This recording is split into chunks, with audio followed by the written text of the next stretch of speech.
guys, what's up? It's Claire and today I am back with another video. Today's video is going to be about taking your own modeling pictures or just taking your own pictures for Instagram. This is something I have been doing for years and years and years, and I feel like I have a good sense of like the basics as far as how to do this. I'm literally a photographer now, so I think it's really fun to take your own pictures. It can be a little tedious. You're able to be a lot pickier with like making yourself do the exact poses that you have in mind as opposed to just having to listen to someone else telling you how you should pose yourself. I'm just going to be showing you guys how I take my own pictures when I don't have someone to take them for me. I take my photos on my Canon 60, which is a professional camera. Most Canon cameras have a function that you can set up wirelessly and sync your phone to your camera so that you're able to see what the camera is seeing on your phone.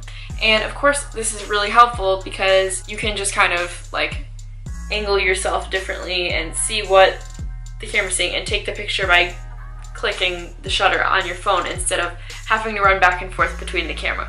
Of course you can do it that way too.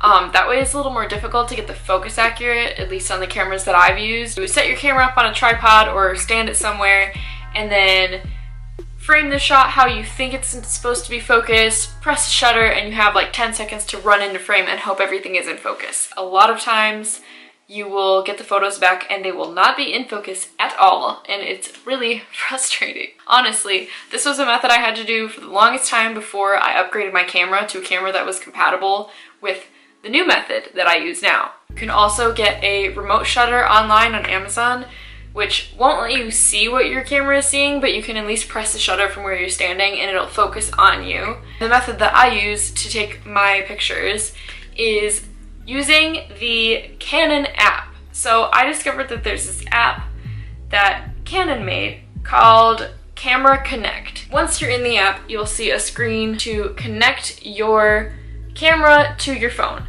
There's also plenty of instructions online you can look up on how specifically you can do this for your specific camera, but I already have mine set up. So now it's allowing me to either view the images that I've taken with this camera or live shoot with the app. We're going to click Remote Live View Shooting.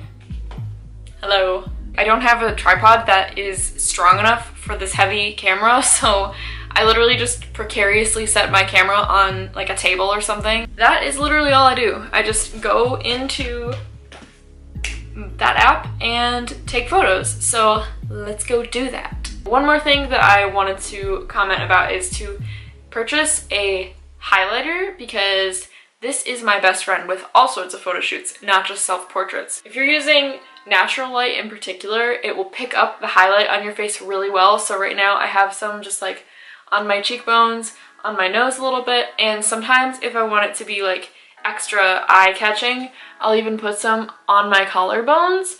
A lot of people will even like use bronzer around their collarbones to make them like stick out even more. But yeah, so I'll do that, and I'll even put some like on my shoulders just to kind of look shiny, I guess. Sometimes you just want to look shiny. I have my camera set up here, and it's on this little like folding stool that I have. Like I said, I don't have a tripod for my camera, so it's sitting on my bed. Yeah, it's a little bit precarious, but we're gonna work with it. My phone connected to my camera here. As you can see, that's me. Hello. What I'm gonna do is kind of put my phone out of the frame of the shot, and when I'm ready, click the shutter button on the phone.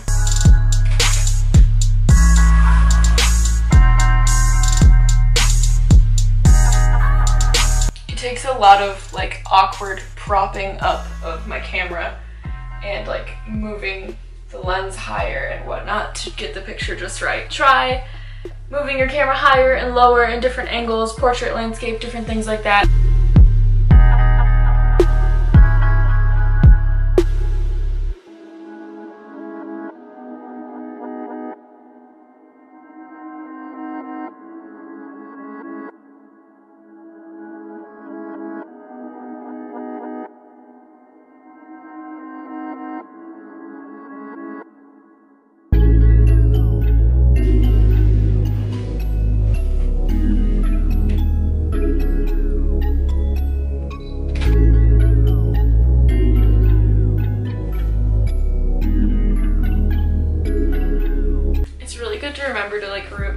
your body around a lot too. Sometimes when I've been doing pictures in the same pose for a long time, it can be really easy to just kind of want to keep staying in that pose and just like fix my face, but it can be really a good idea to like try movement or like leaning forward with the same pose or different things, or like reaching your hand towards the camera. It's just really good to like try a variety of different things and see how they look on screen, because even if you don't think they're going to be flattering, sometimes they can be really interesting photos. The other thing I try to remember is not to like press my arms against my body too much, because it makes them look larger. And that's like something that I do without thinking about it, and it's just something I have learned from like working with a lot of people. Forget to think about, because you just kind of rest your arms naturally at your sides, but if you're kind of like activating your shoulders and like moving your elbows away from your body, I think it's more flattering a lot of times. That's an interesting pose. I saw myself doing that right after I sneezed in the camera, and it just looks interesting, so I'm gonna still photograph myself like that, even though that's not a pose I would normally do.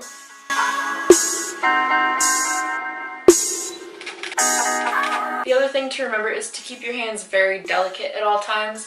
Never like grab your leg or your arm or any other part of your body, or keep your hands like in a fist. You always want your fingers to be kind of like delicate and kind of just like droopy, if that makes sense. At least that's how I always ask my models to look, so it makes sense that you'd want to look the same way for your own pictures. Yeah, I definitely like some of these.